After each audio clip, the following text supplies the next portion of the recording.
What's up, college football fans? Welcome back to the Post-Gazette Sports Now YouTube channel. He is Andrew Destin. I am Noah Hiles. And Andrew, the college football season is finally over. We've said this before, but I do think this is our final college football show. We will be moving toward basketball content next week.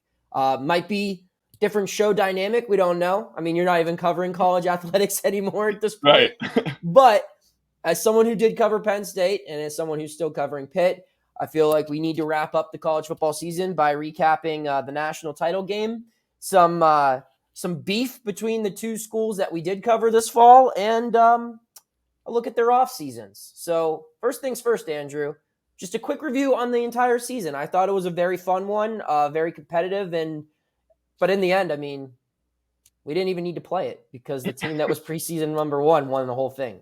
Yeah, kind of an unfortunate anticlimactic end of things. And, the real national championship game was when, Georgia played against Ohio State. And I think a lot of people knew that. I'm still sitting here surprised why anybody picked TCU to win, regardless of the outcome, just with how big the point spread was for a national championship game. But natty aside, a fantastic college football season. Upsets, top dogs being taken off their pedestals, former top powers rising back up. I mean, I have no stake in it, but cool to see Tennessee be back in the fold. I mean, they've been a dormant program for a couple decades here. So all in all, everything you would have wanted to see from a college football season. Upsets, teams coming into the fold, and teams falling. You always love the upsets and you love the newcomers. So can't say I have any complaints with the season. Yeah, a lot of traditional powers coming back. I mean, Penn State had its best year in a long time. Tennessee had a great year, like you mentioned. USC, when's the last time USC's been – a Heisman winning quarterback playing in the Pac-12 championship game, playing in, a big bowl game. Like that. We've seen that every now and then, but for all those boxes to be checked, I mean, that's cool to even see the Trojans involved like that. And you also had your Cinderella stories, your Tulanes, if you will. There was just a lot of good action from start to finish. But yeah, it ended with an absolute blowout. 65-7. The Dogs covered the total on their own. Georgia, my biggest takeaway from this game is that Kirby Smart is an excellent liar, because for anyone on that team to believe someone picked them to go 7-5, like they were saying after the game, that, oh, the media picked us to go 7-5 or 8-4 and 6-6. It's like, who? Not me, not you and I. No. I think everyone said there is probably one lock for the playoff next year. And it's Georgia. And then everyone else would have said, and then it's probably going to be Ohio State or Michigan. And then everyone else, it could be Alabama, it could be, whoever. But like, I think if everyone who covered college football had a gun to their head and said, pick one team to make the playoff, I could almost guarantee probably 75% of the picks or more would be Georgia. So I'm not necessarily sure how they were underdogs here, but they used that mentality as motivation, and boy, did it work out for them.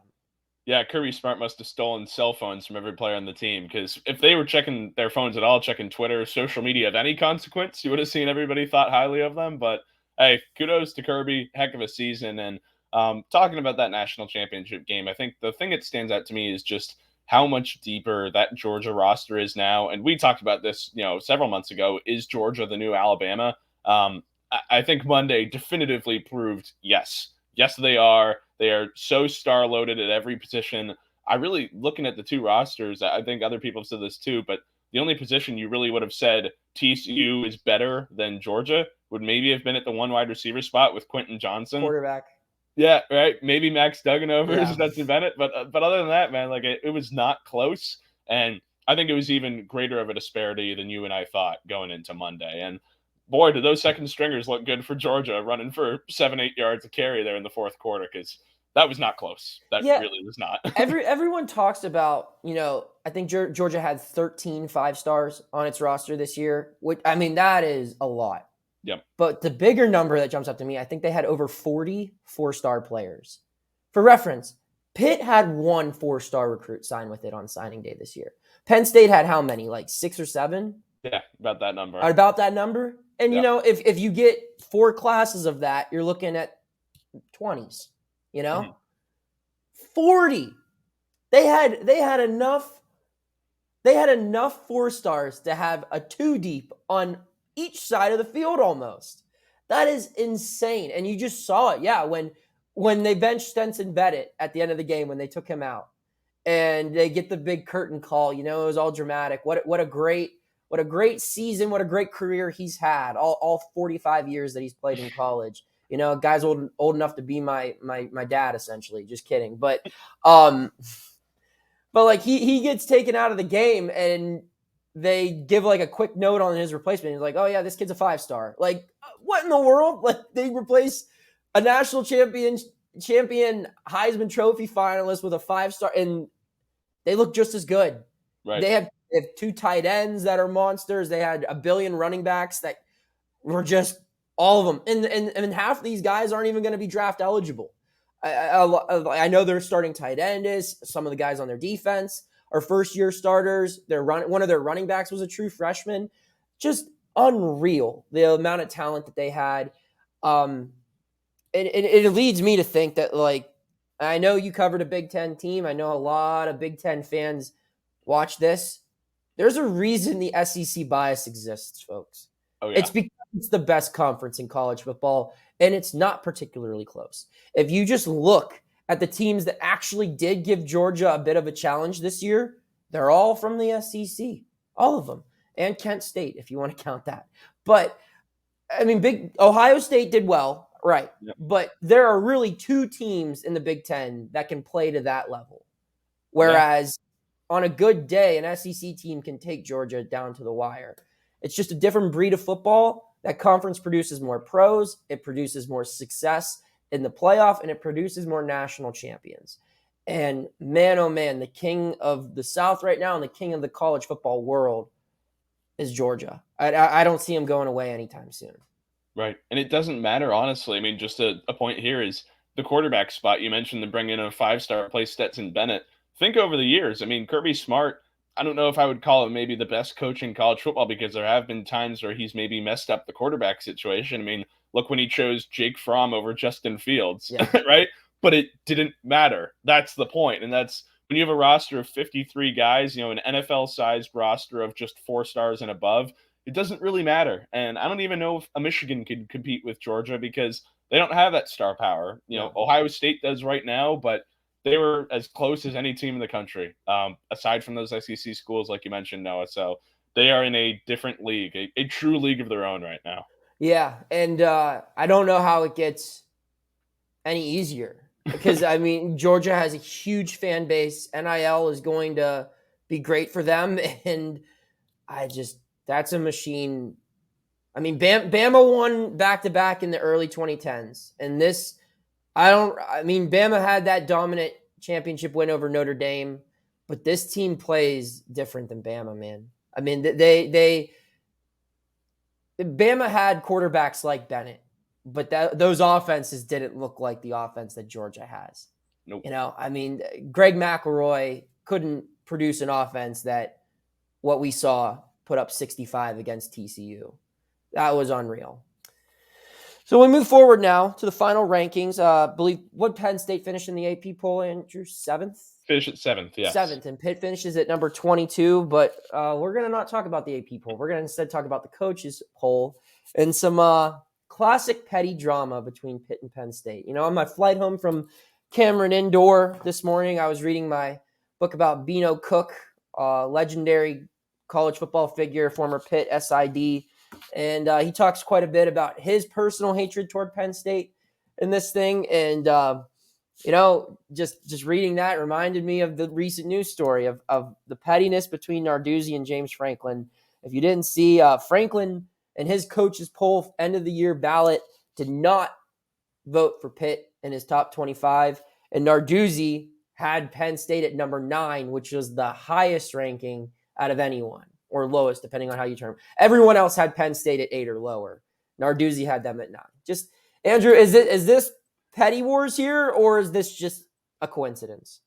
It's petty wars, and it almost makes one think that, these two programs who have played roughly 100 times, that maybe they should be playing each other every year. I mean, I'm not here to say that. That's just a crazy theory. But, I mean, come on. These schools should be playing every year. It's ridiculous at this point.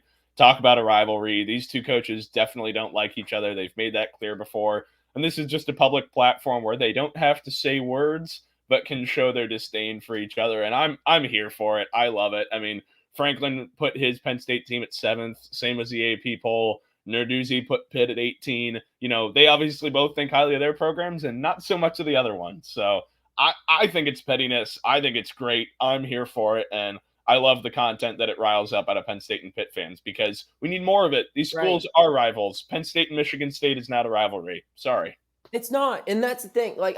That's for, you got to give Penn State its flowers in the sense that it's a better program. It just is. It's had more success in the last, however, unless you want to include like the 1920s, Penn State has been a more successful football program. It just has been. And it's a better program right now. While Pitt's on the rise, so is Penn State. Penn State should be a top 5 team in the preseason poll next year, in my opinion. Definitely top 10 with all the talent it returns.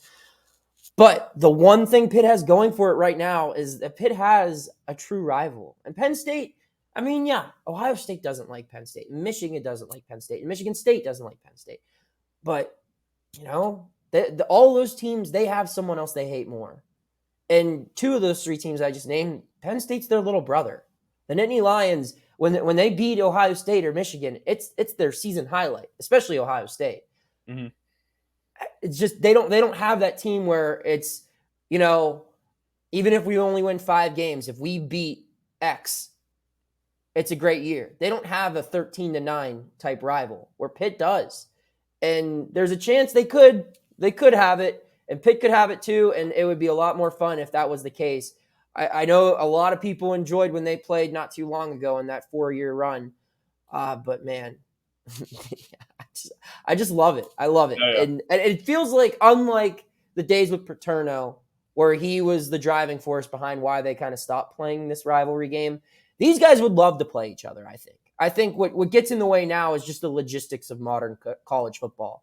And you have the schedule so far in advance, and there's so many moving parts to creating the schedule each year that it just becomes difficult. And if it were up to Narduzzi and Franklin, though, I think they would play this game twice a year, every season, because they really they don't like each other, which is funny.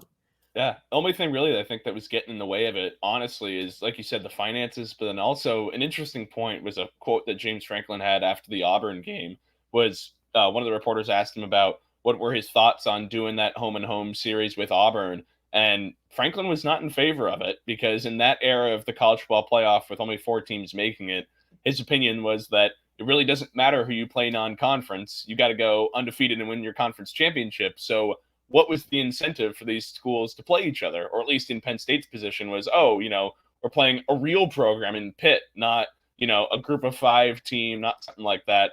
I don't agree with the sentiment, and I'm hopeful that changes moving forward with it now being a 12-team playoff. But, the future will let us know one way or the other. I just hope it turns out that way. And like you said, twice a year would be pretty fun. Yeah. I mean, we'll settle for once a year. But we'll move on now. Talking about Pitt and Penn State here as we wrap up the show. Both teams head into the offseason with challenging schedules ahead for the upcoming season, with an interesting incoming class, bolstering the roster with a lot of players heading to the next level. So, Andrew, I'll ask you this. What's Penn State's biggest need this offseason? And it doesn't necessarily even have to be player. What's one thing they really need to improve heading into 2023?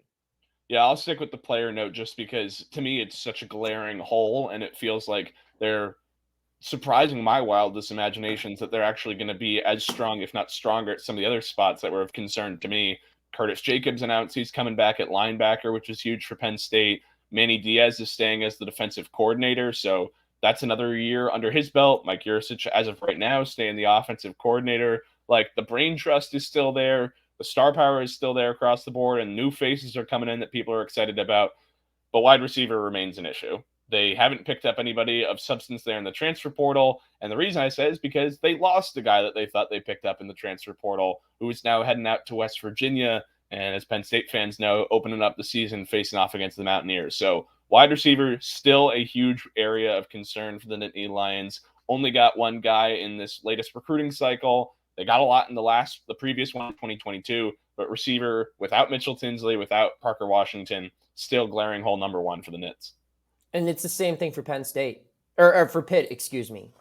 Just with the recent departure of Jared Wayne to the NFL, Pitt was thin at receiver this year, but it looked like they were gonna have all three starters returning. And when you lose Jared Wayne, who was by far the most productive of the three, it changes things. So now there's immense pressure to land someone in the transfer portal, and the top target for both teams is the same guy. It's Dante Cephas, and the team that gets him, that's only going to upset the opposing coach even more. And you're going to see more petty comments and stuff like that. I'm sure if Penn State gets him, Narduzzi might assume it's NIL stuff, or you might make one of those comments, and Franklin might have something just as smart and witty on his own fruition. So it's going to be interesting because I think it's a 2-team race for him at this point. And it's being that he's a Western Pennsylvania guy, it's something that I think a lot of people are interested in. So I think that the race for Dante Cephas is the top storyline for both of these programs heading into the offseason. Yeah, would be a huge pickup for the Nits. And I know he's getting offers from other big schools, but like you said, it seems to be all indications are it's trimming down to these two. I know the Nittany Lions would love to have him because when you're breaking in a new freshman quarterback who's going to be a sophomore next year, and Drew Aller, helps to have a safety valve. They've got a couple of tight ends coming back, but having a big-bodied receiver like Cephas on the outside would certainly help things tremendously. I couldn't agree more. So, Andrew, all done here. We're wrapping it up. College football season is over. Final thoughts. Final thoughts on my end. Just what a wonderful season on the college football front.